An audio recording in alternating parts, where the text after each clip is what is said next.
Hey everybody, how's it going? Dan Schinder here on Yesshift with Steven Schinder. and our guest for his very first Yesshift hazing, Jeff Berlin. I'm in Globe, Arizona. Steve's in Bakersfield, California. Jeff's in Nashville, big music city. Jeff, welcome and thanks again for making time, especially so late at night. I'm always happy to have a chance to chat about music, people.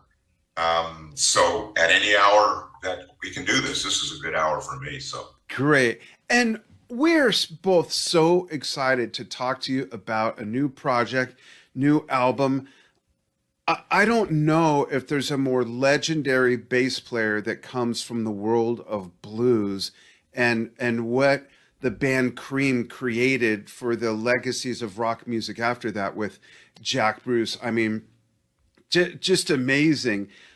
Tell us about your friendship with Jack and how did you guys meet and what's up with that? Who meets and hangs out with Jack Bruce? well, Jeff Berlin. I did for a little while, anyways. I mean, Yeah. we were pretty friendly. We were both sort of cut from the same sort of humor rag. We both had spontaneous sort of humor, improv kind of relationship. When Cream was big in the '60s, he was my bona fide singular guide to experimental bass playing, and he was so impactful with me and such a major influence that when I finally met him, I was shaken. I can honestly say that I mean, I conducted myself with a little dignity, but I was like, I cannot believe that I'm in the presence of the man who literally defined the pathway that I chose to trod. So, I mean, I met him at the old Ronnie Scott's in London. I was in London at the time. And John Heisman, the late, great drummer, he and I were friendly. And I knew he had a history with Jack. And I said, is Jack in town? Can I meet him? And he goes, sure. And Jack came down to Ronnie's to meet me because I'd already Wow. developed a rep as a bassist around. So Jack came most forthcoming kind. I was shaken. And every time I saw him, I always had that little kid in me that went, it's him. Yeah. This is- Yeah, that's awesome. We're gonna, Steve and I share this next question because you truly have a list of all stars playing on this album, Jack songs. So, Steve, I'll read part of it because there's so many we couldn't even memorize it, so we decided to split the duties. So, first of all, after we read this, tell us what the process was like working with some of these people, especially if you hadn't worked with them before, and how they came on board. We're talking about people like Sammy Hagar, Alex Lifeson, Geddy Lee. Okay, the first three are has-beens, whatever. Greg Bissonette, Gary Husband, awesome drummer. He's been on the show a couple times. My Drum Talk TV show. Eric Johnson. Steve, take it from there. I'm like breathless already with these guys. Yeah, Bill Frisell, Ron Bumblefoot Thal, Alex Lige. Sorry, I don't know how that's pronounced. Ligertwood? Ligertwood, Scott Henderson, Marcus Miller, Ron Carter. Ron Carter? Yeah, Tony Levin, Michael League, Nathan East, Mark King, Bruce Guttridge, Billy Sheehan, and Johnny Hilland. I love that you have some other monster bass players on here. So talk about that. How did all that part of it come about? Well, just as a quick preamble, when Jack died, I was actually on the road, and his death hit me hard. Some people deeply affect us, Yeah. but into their musical power. So when Jack passed, I said I have to do a record, and I went to record companies and did not get, sorry to say, the support for it. So I put it's on my dime, and in part, there were so many. Excuse me, give me a second. I'm recollecting here. Yeah. Jack's repertoire was far deeper than Cream. Yeah. Cream repertoire was, in fact, the only representation of the Cream repertoire was my arrangement in the first tune of the record called Creamed. But he had so many other songs that came about after that period that the arrangements got complexer and complex, or is there such a word? Because I just entered it into the Use it in English. Scrabble. It's like 33 points, I think. 33 points. Pago, Pago, North Pago, Pago. So I won a game using that word. So I had a need to express these songs in as much vital musical way that I could provide, and recognize that if other musicians that might also have admired Jack as much as I did could have guessed it on this record in their particular little slots, I was going to create a record that I believe, at least in this recent times, has no equal. And that the musical element of it was that, how many tunes is on the record? 8 or 10? Every song had to be unique, had to be its own epic. Hold on, I'm turning off my phone. Had to be unique, had to be strong unto itself, had to have its own sort of epic approach. I wanted every song to be marvelous. I know every artist wants that. But it occurred to me that if I had these guests that would lift the music in their unique way, I would have something that just isn't out there right now, because music isn't the most popular influence to get someone to purchase or listen to music. I noticed a change in the society somehow that for the sake of music alone, because that's how I was raised. I'm an older guy now, and we were just into music for its own sake. And I said, well, if I had these great guests and trust confidently in the music that I've arranged and composed so many sections within it and did so much to it, that the list that you two gentlemen just read off might be an extra cookie for people that really wanted to hear something that they might be special. Just for that, wow, I got to hear this.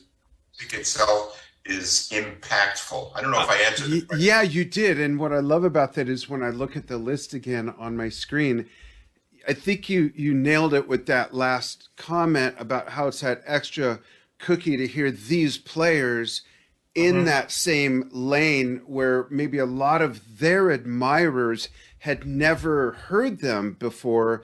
And sometimes we find out from our musical heroes that they have influences we didn't have a clue that they were an influence. And this is one more sort of trail of breadcrumbs for that, I think. I'd like to think so. I mean, let's go to Sammy Hagar. I met Sammy in 1978 in a gig. I was in a sort of a festival, a football stadium thing that Bill Bruford's band was hired to play at, so we played, and in that was Sammy Hagar, and we ended up in a conversation. We didn't know each other. We just ended up in a conversation for 4 minutes. And when I talked with him, when I found a way to reach him and say, would you like to sing? Because I had that song, L'Angelo Misterioso. I heard Sammy and no one else. I said, this is a Sammy Hagar song. And he generously, and you got to understand that these guys are superstars. Yeah. And yet the music were kind enough to participate. But he said to me, yeah, remember that conversation we had back in 1978? I said, how did you even remember this? So that's awesome. So there's an example of a guy who, with his fame, authority, his impact on music, still found it vital to participate in a musical project that was different than what his normal bent might have been. Right. You know what I'm saying? Yeah, I love that. That's what each of these guys did. Like, what is Geddy Lee going to really benefit from by contributing that bass part that he did on what is it, Smiles and Grins, and all of these guys? What is the benefit? Right. The benefit, I feel, this is that each guy said, they trust me as a musician, which I think is an honor.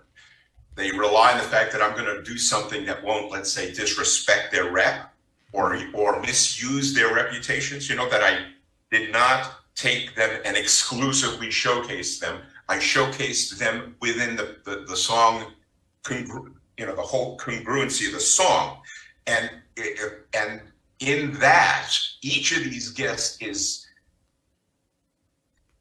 they lifted the music, they made it better. And I owe them for that. And that they love music so much that even in their particular status, they said, I want to do a project that might be of a musical interest. And I'm certain that that's the reason why these fellows appeared on this record. And they know me, and that's very kind. And That's so awesome. Thanks. You mentioned what an influence Jack was on you. So I want to honor that by playing a really quick, short clip of you doing a little excerpt of your version of Sunshine of Your Love. This is you in the studio. Check this out, folks. And for those of you watching on the Drum Talk TV simulcast, you too, as well as the Yesshift fans, can ask questions. Steve's monitoring the chat. We'll be right back after this clip. Check this out.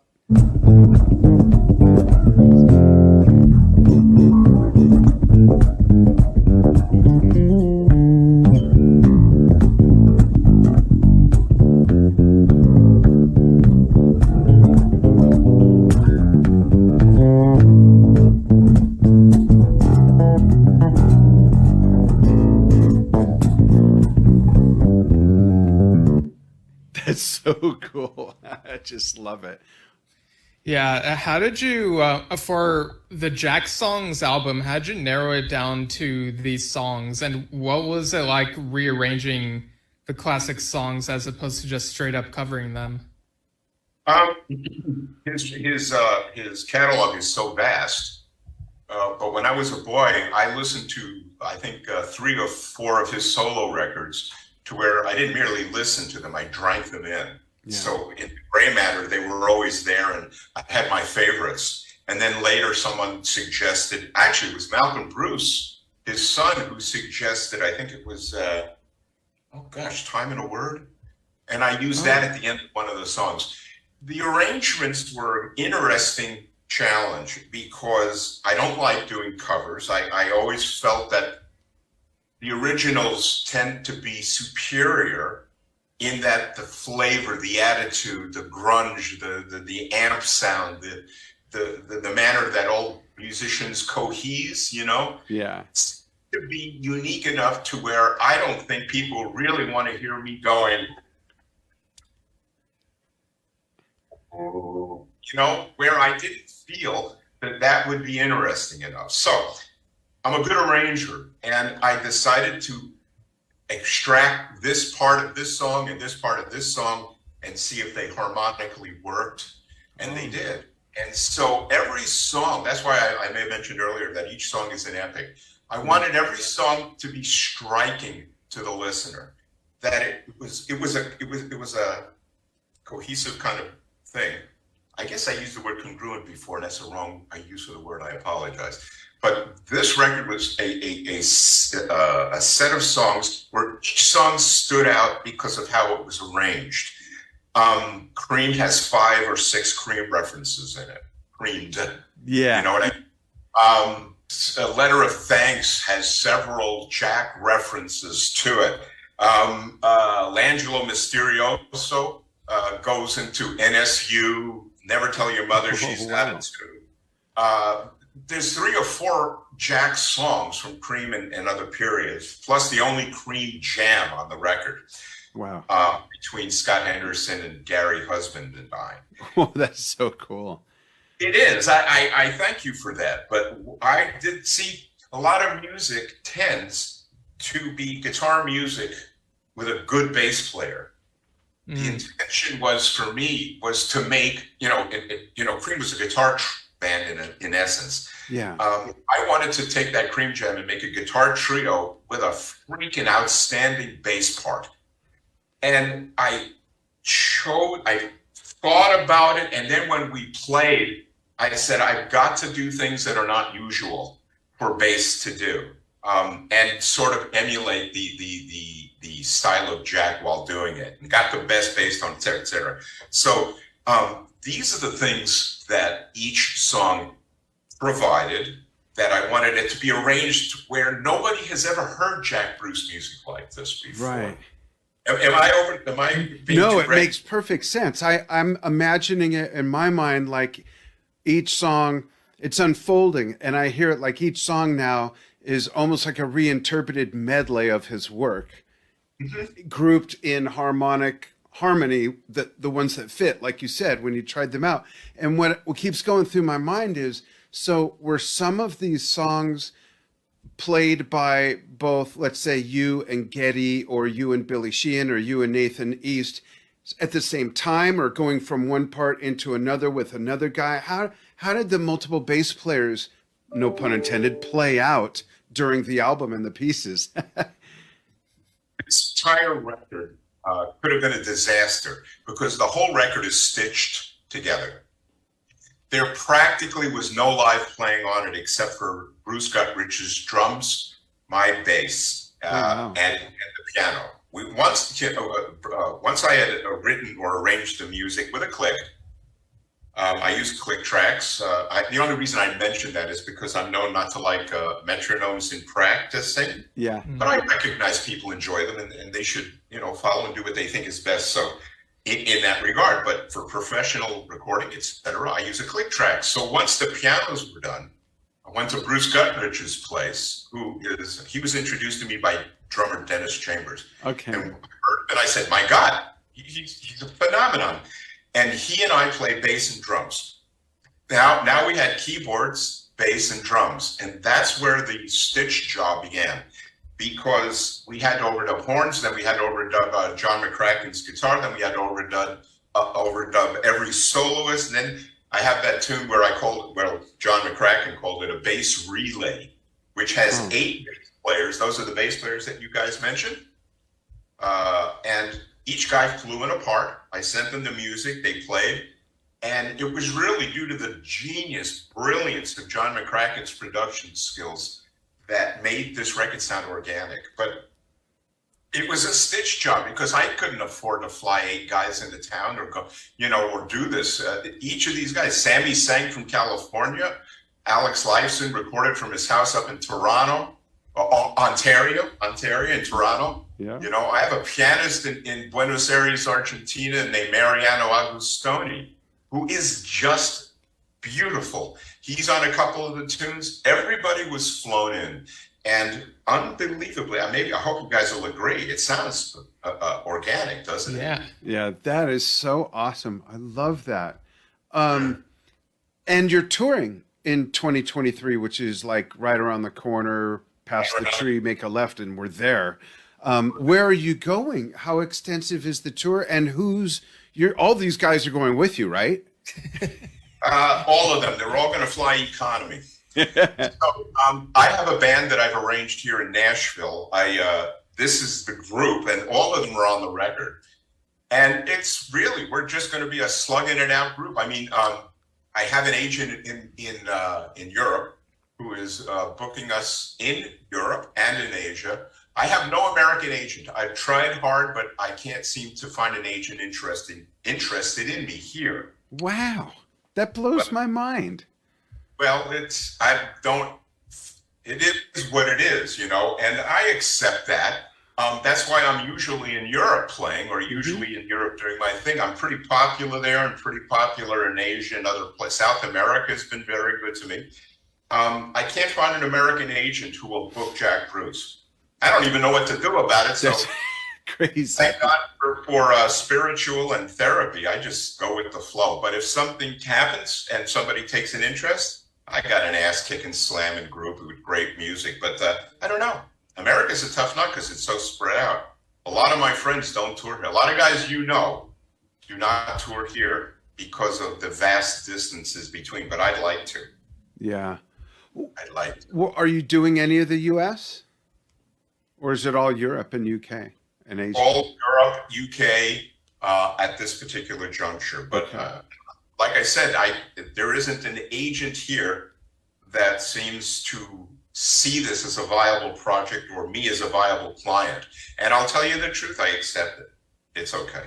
Yeah. The music scene here, Jeff, for so long has gotten so commercial. I remember years and years and years ago in another life, I was in a prog band, and the bass player of the band collected imports. That's what they were called then, because it was the only way you can get them. Vinyl imports of bands I had never, the only band I had heard of once before that he collected was Marillion. This is 1982, 83, 84. And all these other prog bands were from the Netherlands, Norway, all over Scandinavia, different parts of Europe. And we didn't get signed.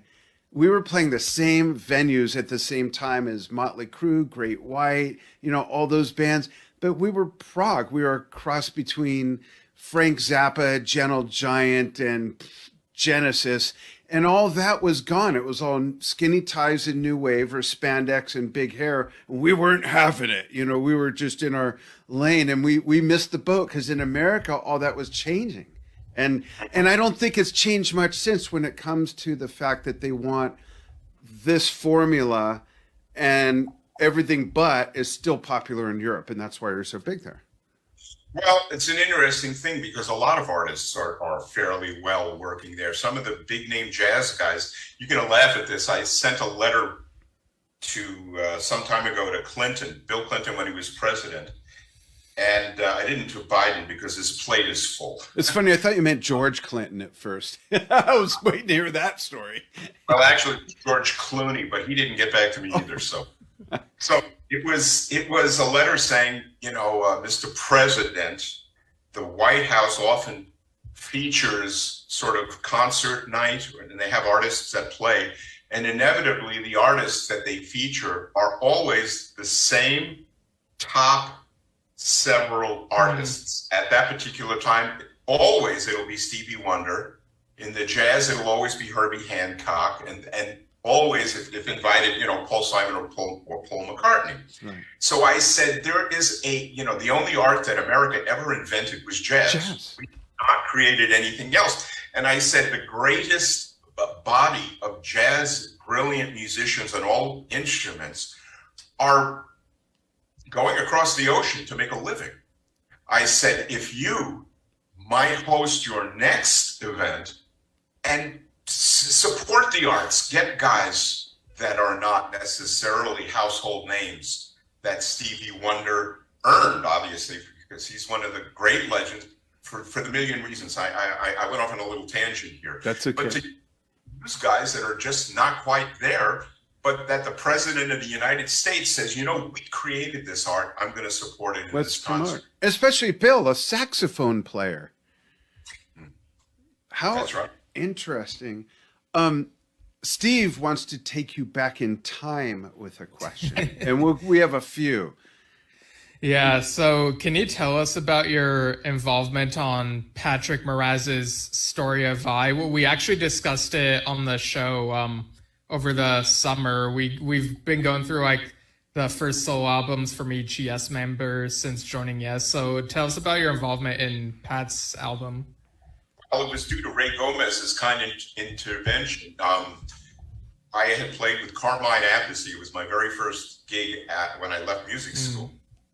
And he had found Ray Gomez, who was and is a brilliant guitarist. And Ray is friends with Patrick Moraz.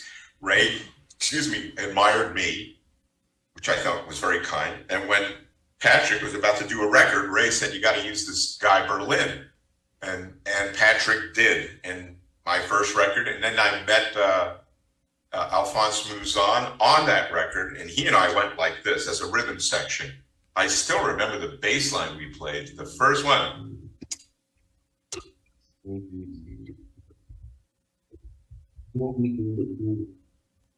How interesting. And what year was that? 1975. I hadn't played that in whatever number of years 1975 forward is. Yeah, Could you hear it's not too soft. That's neat. And then through Pat, you met Bill Bruford. Could you hear the bass? It was cutting in and out a little bit. We heard it before we went live, though. Okay. Yeah, right. Maybe because it was too loud, maybe a little too loud, and it's gating or something. Yeah. Gotcha. So, but folks, go get the album. and Patrick introduced you to Bill. There you go. You met Bill through Pat, correct? No, I met Bill. He came to America to play with Ray. Oh. And Ray invited me to play as the bass player, and Bill and I found each other at that rehearsal. And that's my first meeting with Bill Bruford. And in the book, as Stephen put it, we were talking earlier, he said, let's ask Jeff and get his side of the story and see if they match up. Talk about like Bill talks about in his book, A Dinner, meeting your family and kind of, I guess, I'm thinking I came across to me so that your folks would see that you're getting a real gig with a real guy and just had like, as he describes, a real welcoming family. But for you guys to kind of get a little closer and meet, is that how it went down? No, he wanted a place to stay. I think I said you could stay over at my family home in Long Island, and he did. And that's fairly well the story. Yeah. It wasn't anything deeper than that, and Okay. we would go out and rehearse, and that's really it. Okay, because he did compliment the family on the dinner, and what an experience he thought that was. Yeah. So, what can you tell us about that period, like being part of the Bruford band? It was one of the most exciting musical periods for me because I was a guy that came out of music. Give me a second. Having been shown that music functions a certain way. Bill didn't function that way. If he heard something, he did it. If he imagined a melody, whether it worked, according or against the rules, he wrote it. And that was a very eye-opening thing for me. Once he was playing the piano and he played some interesting odd harmony, and I said to him, that note doesn't work there. And he said, well, I like the way that sounds. And I can still see this in my mind. And that shocked, but in a positive way. Holy mackerel, music isn't about, in the artistic sense, the rule element of it. It certainly is, I'm learning of it, but not in the artistic sense. So being with him and playing with him and recording with him was one of the great universities of my musical life. And It's like he tossed away all rigid structure that people relate music to as we learn as musicians, and he just disconfigured it and did what he thought was pleasing to him, which is amazing. Well, that's, I think, is where style comes from. Yeah. And it's always the person that eventually doesn't follow tradition or follow, standards and sort of creates their own pathway. And being with him in that regard, I learned. I wasn't with him to learn, but I certainly did learn. He opened my eyes to many things. Bill, there's no drum. There's a lot of drummers that sound similar in a lot of ways. There is no drummer that sounds anything like him. The drum sound, his playing. He's the first person and maybe the only that I ever heard say, and this was a big eye-opening thing for me as a young musician, that music is the space between the notes that you don't hear. And that, like, at first that's so profound, but you let that soak in and marinate, and it's like that's what creates the patterns and the it was just so neat to hear that reveal from him, especially as a drummer. Yeah. Right. Interesting. Yeah. Yeah, go ahead, Steve. I was just gonna say, in Bill's autobiography, he was also, it was interesting. He was very complimentary, being like, basically saying, Jeff was the guy that he needed, like, for the band. And it is like a really neat thing. But that wasn't the only time you worked with him. As many Yes fans know, because there's some overlap in all these different things. In 1989, you also filled in for Tony Levin on the ABWH tour when Tony had hepatitis. So there were 4 shows that were canceled, but then you played with the band for 7 consecutive nights, from what I found on Forgotten Yesterdays. So the final week of that first North American leg of the tour. I was there for one of them. I saw you and met you after the show in San Diego. I don't know if you remember the radio DJ in that town, Cheryl Red Shoes. And she introduced us and we chatted after the show, and you were great. It really was. It was neat. Steve, go ahead. I had to jump in and let Jeff know I saw one of those amazing performances in person. Oh no, yeah, you're good. How long did it take to get the hang of that set list? And how familiar were you with the Yes songs they played and the ABWH material at that point? Well, it's an interesting story, and it sort of pertains to my past. I'm a transcriber. I've listened closely to music and would write out sax solos and piano solos, and I have stacks of the stuff to help me to learn how to play in unique ways. Harking back to that thing you mentioned about Bill, that I was the right bass player. That was the sort of the fusion-y, happy 70s, Jocko and Stanley and Alphonso Johnson, and then I was in that mixture. Yeah. That was allowed. It was encouraged. So I was the right person at the right time. But with Anderson, Bruford, Wakeman, Howe, I remember this. I got a call on a Sunday night, and they said, "Would you play with us?" And I said, "I'd be honored." So they sent me the song list, and I'm a good transcriber, so I hope this doesn't sound like too braggadocious, but I learned the show by Wednesday. And there were some songs like Close to the Edge, which I had grown up with. Remember I said earlier that there were certain songs that I just would drink them in, the Jack songs. I didn't merely listen to music. I dove into it. It was just my particular pathology or DNA. So I knew Close to the Edge, but had to refresh some of the things. Everything else I wrote out because I'm a quick study. Mm-hmm. And Sunday they called me. Wednesday I flew, and Thursday I was on stage. Wow, that's awesome.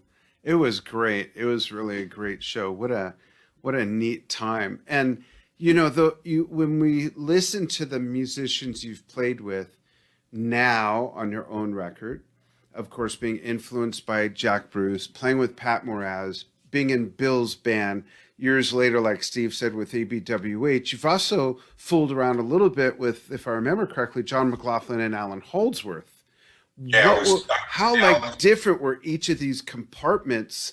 Was it almost like opening new flowers on your vine each time you played with all these different musicians? Or was it kind of like, okay, this is my lane, this is their lane, they're all sort of in the same box? I mean, I have a feeling that's not what it was like. You're right. It wasn't. It was like it's like my recognizing the leaders' perspectives and trying to accommodate them. My earlier rep was I would just play and never listen. And I think that was a little, not true. I listened, and I was fortunate to be in bands where I could do my thing, but it wasn't always necessary in all cases. So when I played with McLaughlin, it was a trio of a unique, particular kind. And I wasn't into, this, but almost a whole other aspect that would fit his particular vision, but still provide a little percolating. Alan, the same thing. I would do, we recorded a record as sort of inspired by Eddie Van Halen got Alan a little record deal on Warner Brothers, and Ted Templeton, we recorded this record, so on it. And I don't know, whatever band I happened to be in, I sort of hovered, above and underneath the music industry, to the left of it, to the right of it. And I love being a sideman, and I love being a leader. So in playing with the different people that I played, sort of allowed me to find my spot. I played in a trio with Dennis Chambers and Scott Henderson. And even there, Scott is such a dynamic guitarist, and Dennis is such an explosive drummer, that if I went wild, we'd just have a cacophony of noise. So I had to find my spot, and it was an interesting musical education each time that I played in any situation, because it wasn't about me. So in that regard, I tried to find a way to make it about us. And I'm really a good team player in that regard. In the most, I did something the other day, a studio gig for a guy, and it was, rhythm, bum, bum, bum, bum, bum, Yeah. bum. and it's about the song, it's about the band. So everything I do is and had done had been about that. But when it came my time to solo, I would put my heart and soul into it. Yeah, that's awesome. And going back to drinking in music like Close to the Edge and Cream, do you have a favorite Yes album? Is it Close to the Edge or is it a different one? I don't really have a favorite, but I would say Fragile and Close to the Edge are Yeah, probably the two. But Relayer is incredible. yeah, absolutely. Yeah. I want to play a video from the Jaffa Festival from 2015, give people a whole different taste of your acumen and what it's added up to, at least to that point, people who might not have been as familiar with this side of your playing. And I'm going to read the list of players before we show it. It's Jeff Berlin on bass, no shit. And then we've got Yaren Gottfried on piano, Morty Ferber on guitar, Ronnie Holland on drums, Hagai Amir on alto sax, and Gilad Dobrecki on percussion. This is a kind of a longish video, so I'm going to skip through it and just sort of guess from memory where the highlights are of the different players because I just love this. Check this out, and we'll be back shortly with more conversation with Jeff Berlin.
Yeah, you gotta love audience shot videos. Sometimes you just get the neatest stuff, especially up close like that.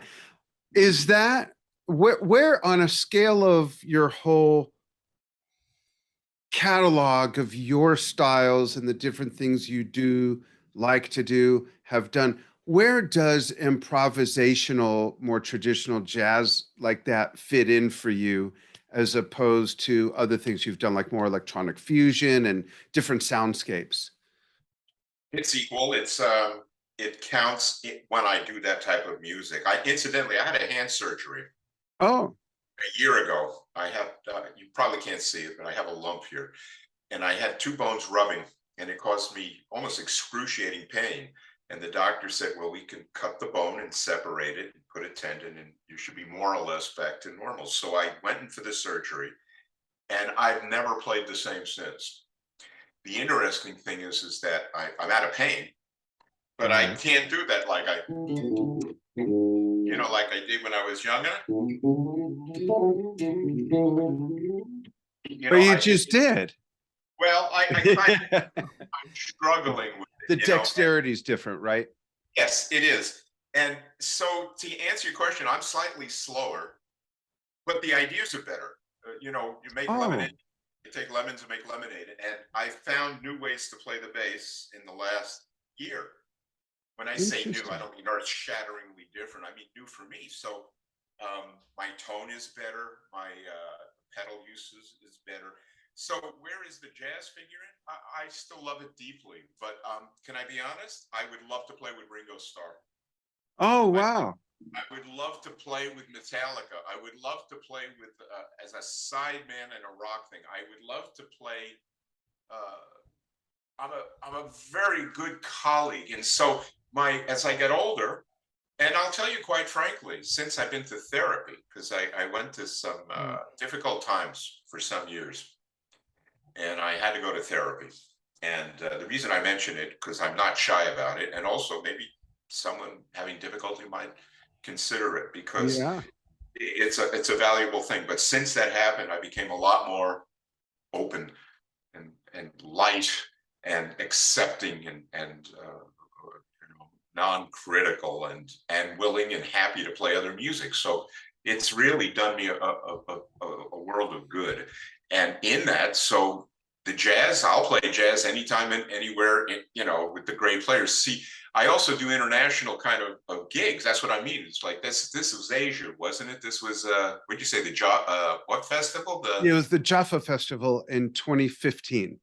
Okay. So I've done this festival a couple of times. And playing with Israeli musicians and Indonesian musicians. I mean, gee whiz, man!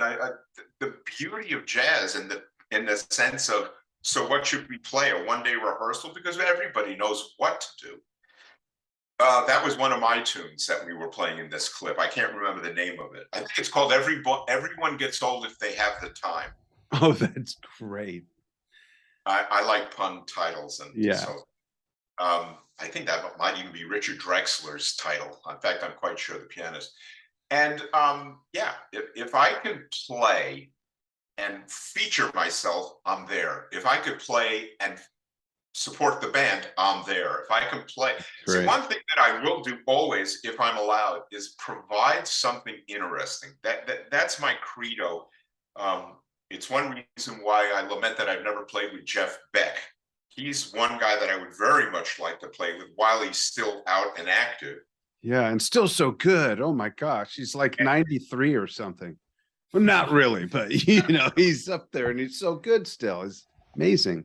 Loves it, and he's playing beautifully. And I admire the bands in the band. Yeah, Vinnie Colaiuta, in the band, one of the great drummers of all time. And I always wanted to find still, whilst I'm still without a walker, to play with artists where I'll always do the gig, but I want to do it with something extra. I want the audience to go, whoa, isn't that interesting, without muscling anyone out of the way. Oh, that's a great way to put it. Yeah, I love that. I really enjoy it. And that's the thing that gives me pleasure when I'm asked to tour. I'll do it with Jack. Yeah. I'm going to play, I'm not going to be Jack, because I can't be Jack, but I'm going to play things of an interest. Did you guys notice on the record how the bass sort of has an interesting position in the music? Yeah. It's not like it's just solid foundational. I mean, certainly there's a foundation there, but you know what I mean? There's some artistic license there. Let's put it that way. There's a little artistic license, because on my record, I felt that anyone that would listen to me probably would want that anyway. Right. Yeah. So that's it. I mean, like when I did solos, I did the solos on, what was the theme from An Imaginary West? Yeah. And I had to do solos that did emulate more the Brian Mays and the Jeff Beck, the epic, the anthem, the rock anthem. Yeah. And that was that contribution to present bass in a way that I thought was going to be different. But if I'm sitting with someone else, I may never play. I played with Pat Martino. I didn't play one solo with him when he was living, the great Pat Martino, one of my first gigs. I walked. The whole thing was just bottom, and I never did solo. So and I also, before Steve asks the last question, I really want to compliment you on the fact how comfortable and open you are about therapy. My wife is an art therapist. She's a professional artist. She's a professional therapist, and she mixes those two together in creative way that I've seen open people up. I mean, I don't get in our client's business or anything, but there are some people we mutually know that I've seen go through a transformation, and it's a lot less of a clinical experience because she's involving art and creativity.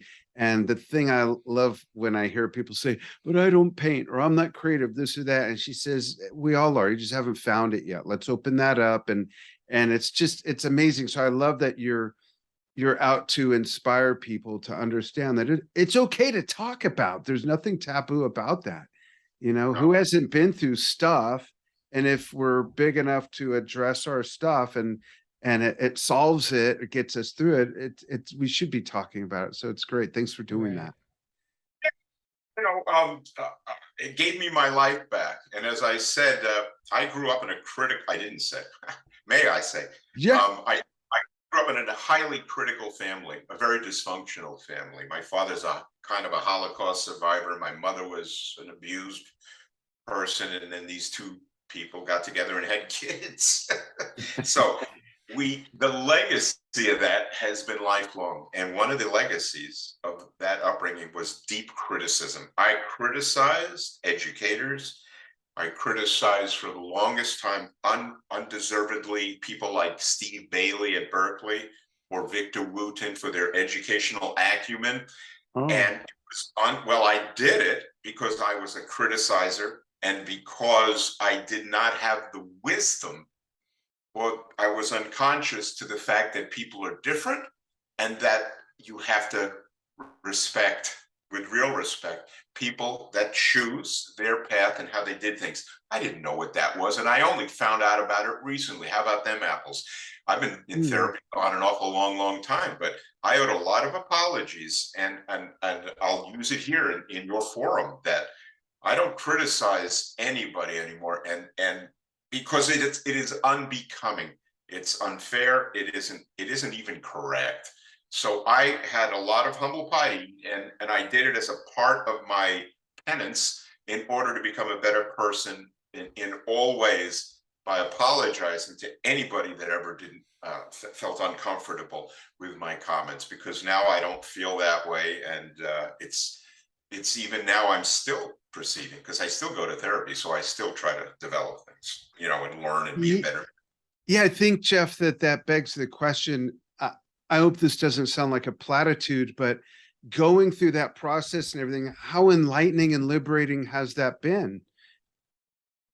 Well, it was shattering. I was a guy who have a mental construct of how to live in the world. When that began to fall apart, literally what happens is a part of the things that keeps us sane or in the world fell apart. And it was so shocking that I'm still not out of it yet. I'm still involved in dealing with this because I lived and believed a whole lifetime of a certain vision of it things. Became a model of your world, basically. That's precisely right. Yeah. And that model came crashing down to where I was deeply ashamed of what I had wrought and what I had done in such an unfair manner. It's almost hard to talk about, but I'm not a martyr here. I just am a good spokesperson and a good for healing, and I'm still involved in it. But I'm still dealing with it. Do you mind if I ask, for purposes of inspiration, so that people know this really is for everybody, for context? Do you mind if I ask your age so that people know it's never too late? You're what? I'm almost 70. So it's never too late to go through a positive transformation. Well, whatever years I have left, I didn't want to go through it through a myth of existence.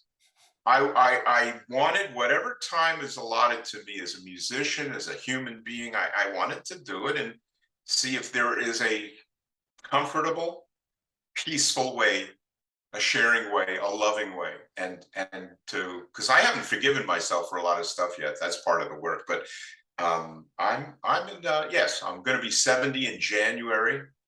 I'm in great health. I play really well. I'm a good musician, etc. Blah blah blah. And I want to be a balanced human being up here and in here. Yeah, that's awesome. Thank you so much for sharing that. Folks, I hope you got a lot out of that, really. That's just so important. Yeah. Eh, just I'm sure, you know. Yeah, that's great. Steve? Yeah. And I think so for this next question, I think you also already mentioned Ringo, but just for the heck of it, if you could work with any other musician you haven't worked with before, who would it be? One. You get one.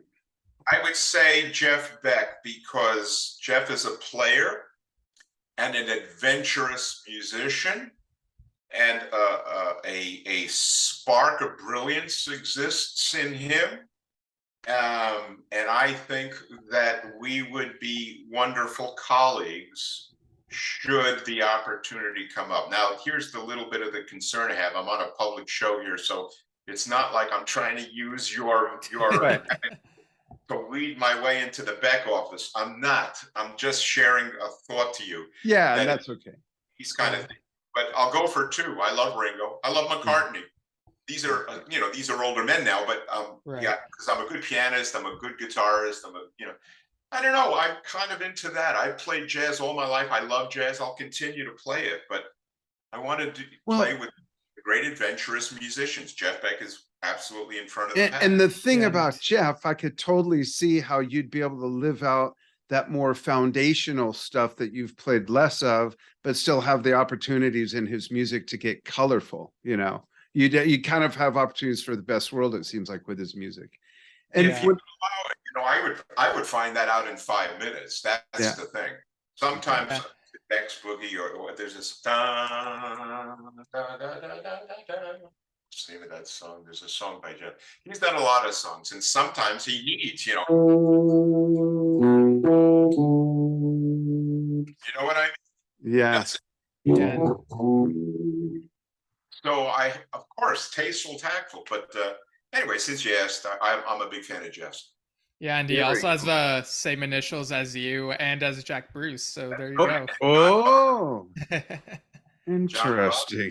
Well, there's a few JBs out there. Yeah. Awesome. Jeff, thank you so much for joining us. Please hang on the line as we say goodbye to our audience. And we'll see you all again soon. Steve and I on our road trip to go see Roger Dean's exhibit in San Francisco, Saturday through Tuesday. So watch for that, folks. Thanks for joining Steve and Jeff and myself here on Yesshift and Drone Talk TV. Thanks, everybody. Thank you.